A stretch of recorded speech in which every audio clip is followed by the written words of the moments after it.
In the quiet heart of southern England, where mist curls through the hollows of ancient hills, there lies a land that breathes the memory of ages long past.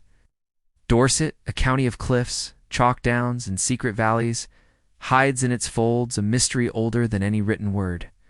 Beneath its rolling skies stand rings of weathered stones, half buried in time, half remembered in legend. They rise from the grass like frozen sentinels of a forgotten faith, their purpose lost, their silence unbroken.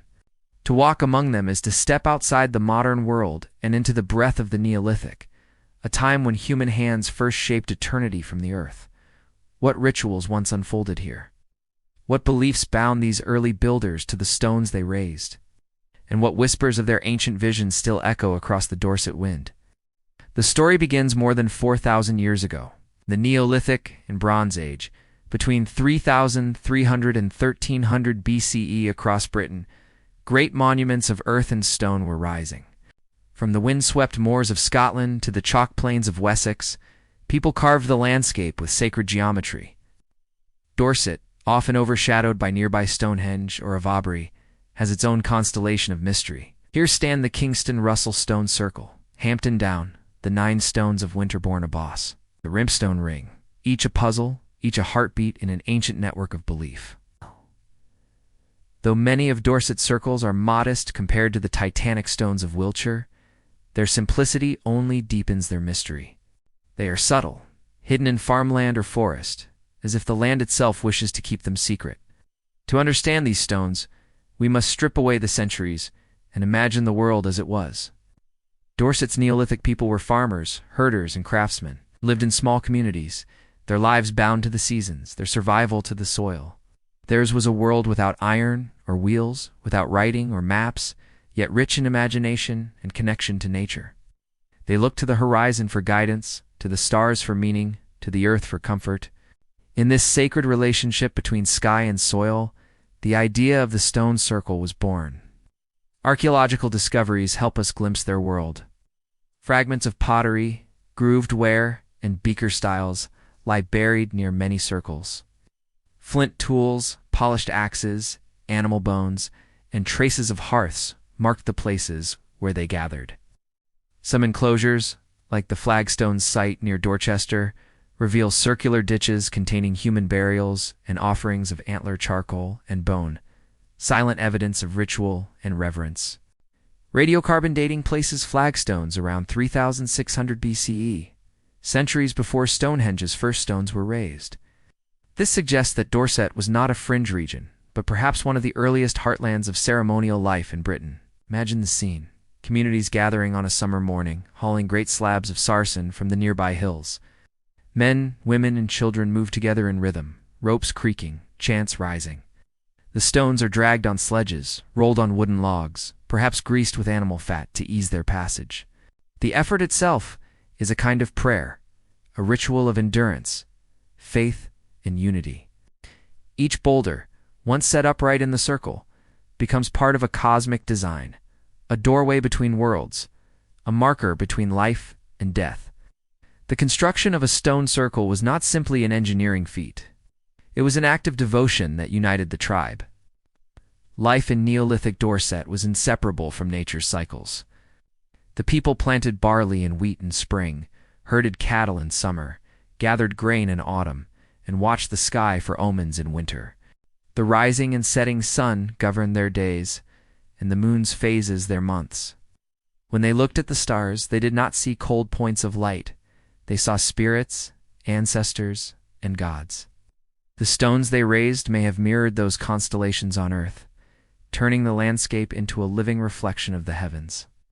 This union between earth and sky is the heart of the stone circle's mystery. Many ancient monuments in Britain are aligned with celestial events, the solstices, the equinoxes, and the extremes of the moon's path. Could Dorset's circles have served a similar cosmic purpose? At Kingston Russell, perched high above the valley, the stones form an ellipse whose orientation may echo the midsummer sunset. At Rempstone, the faint trace of an avenue suggests processions timed with the equinoxes. At Hampton Down, archaeologists discovered stones arranged in a pattern that may once have aligned with lunar cycles. Though erosion and disturbance have blurred these alignments, their possibility invites wonder. Picture a gathering on Midsummer's Eve 4,000 years ago. The sun dips low over the western hills, bathing the land in fire. Villagers assemble around the circle, torches flickering, drums pounding in rhythm with the earth. As the first star appears, a shaman or elder steps forward, tracing a shadow with a carved staff. The crowd falls silent. When the sun's last light passes through the gap between two stones, a cheer rises. It is the turning of the year, the promise of renewal. In that moment, the circle becomes a clock of eternity, binding heaven and earth in one golden heartbeat. But these were not mere observatories. The stones were sanctuaries, places of transformation. Many archaeologists believe that circles mark the boundary between the world of the living and that of the ancestors.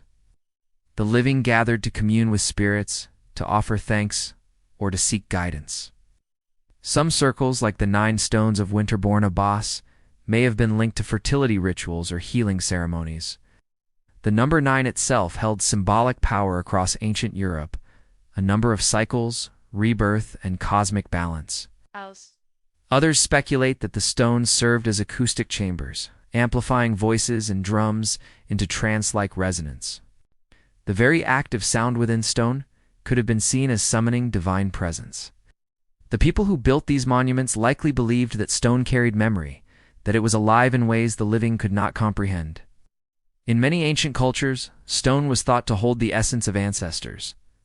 To touch a stone was to touch the eternal. In Dorset circles, this belief might have been literal. The dead may have been buried nearby, their spirits thought to dwell in the stones. Every ritual, every song, every offering was a conversation with those who came before. And yet, as the centuries passed, the meaning of these circles began to fade. Bronze replaced stone. New cultures rose and fell. Some circles were dismantled, their stones reused for buildings or walls. Others sank into the soil, swallowed by time. By the Iron Age, many had already become ancient mysteries. Legends grew, tales of witches turned to stone, of dancers frozen by dawnlight, of spirits that walked by moonrise. Even in the Middle Ages, villagers avoided these sites after dark, sensing the old power still lingering in their silence.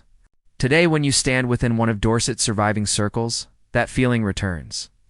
The wind presses against your skin, the ground hums faintly beneath your feet, and for a heartbeat, you sense the weight of 4 millennia. The stones are weathered but alive, their surfaces carved by centuries of rain. Moss grows like veins along their cracks, or its circle overhead, the same species that may have flown here when mammoths still wandered the far north. Time has changed everything, and yet nothing. The stones endure, indifferent yet inviting. Modern science has tried to answer their riddle. Using LiDAR and ground-penetrating radar, researchers have mapped hidden patterns beneath the soil, post holes, ditches, and avenues invisible to the naked eye. These findings reveal that many circles were not isolated monuments, but parts of vast ritual landscapes. Some align with ancient trackways or burial mounds. Others sit along rivers or near springs, suggesting that water, a symbol of life and rebirth, played a sacred role. New dating methods now indicate that Dorset's ceremonial tradition may stretch back even earlier than once believed. Sites like flagstones prove that the people of this land were constructing sacred enclosures more than 5,500 years ago. Long before Stonehenge, Dorset already had its circles of power. Yet with every discovery, new mysteries arise. Why did these people choose certain sites? Why did they favor circular design, neither temple nor tomb, but something in between? And why do these places still affect us so deeply, long after their builders vanished? Perhaps the answer lies not in data, but in empathy. These circles were built by human beings, driven by awe, fear, and longing, emotions that still define us today. They sought meaning in the cosmos, connection in community, and continuity beyond death. In that sense, their stones are mirrors, reflecting the same questions we still ask. Where did we come from? What is our place in the universe? What remains when we are gone? The legacy of Dorset's circles extends beyond archaeology. They shape the imagination of artists, poets, and seekers who walk among them. Painters capture their twilight solitude. Musicians compose melodies inspired by their geometry. Spiritual pilgrims meditate in their shadow. Even scientists admit a kind of reverence when mapping their patterns, the recognition that these stones represent not ignorance, but intelligence of another kind. The builders may not have written words, but they wrote something larger. Geometry inscribed in landscape, memory carved into time. But the stones are not eternal. Modern pressures threaten them as never before. Centuries of plowing, quarrying, and construction have destroyed many circles entirely. Some now survive only as faint rings on aerial photographs. Climate change, with its heavier rains and shifting soils, erodes their foundations. Even well-meaning visitors can accelerate decay by climbing or touching the fragile surfaces. Conservation groups across Dorset labor to protect these sites, balancing public access with preservation. Metal fences, information boards, and drone surveillance all play their part.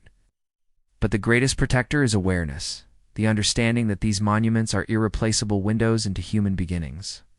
Standing within a circle like Kingston Russell, you can feel that tension between fragility and endurance. The wind moves through the stones as it always has. The horizon glows with the same sun. Yet beyond the hills, modern life hums, cars, cities, screens. The stones remind us that civilization did not begin with machines, but with meaning. Before humans built towers of steel, we built circles of stone to mark where earth met sky. In recent years, Dorset circles have drawn a new generation of explorers. Archaeologists equipped with 3D scanners, drones, and digital reconstruction tools now reveal these monuments as never before. Virtual models allow us to see how light and shadow would have danced across the stones during ancient solstices. Some researchers suggest the builders used deliberate gradients, aligning tall stones with shorter ones to mimic the rise and fall of the horizon.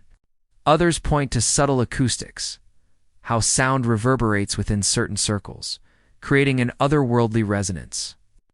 These findings bring us closer to understanding how the ancients experienced these spaces not as static ruins, but as living theaters of light, sound, and spirit. Yet for all the data, one truth remains. The mystery is the meaning. These stones endure precisely because they refuse to tell us everything. They demand imagination, humility, and wonder. In a world obsessed with certainty, they remind us that not all knowledge must be solved. Some must simply be felt. As twilight descends over Dorset, the last rays of the sun turn the stones gold, shadows lengthen, and the air cools. The land grows quiet, save for the whisper of wind through grass. In this stillness, you might sense what the ancients felt: the pulse of the earth beneath bare feet, the vastness of the sky above, the fragile thread that ties human hearts across millennia. The people who built these circles are gone, but their presence lingers, written in the arrangement of stone and silence. When darkness falls, the stars emerge, the same constellations that guided those early builders. Orion rises over the ridge, Pleiades shimmer above the sea. The stones glow faintly in moonlight, each one a frozen prayer. To stand among them is to stand at the meeting point of worlds, past and present, mortal and eternal. For a moment time folds. You are no longer merely a visitor. You are part of the story, part of the same ancient search for meaning beneath the stars. And so Dorset's ancient stone circles endure, not as relics of superstition, but as symbols of the human spirit. Its oldest question: how do we belong to the universe?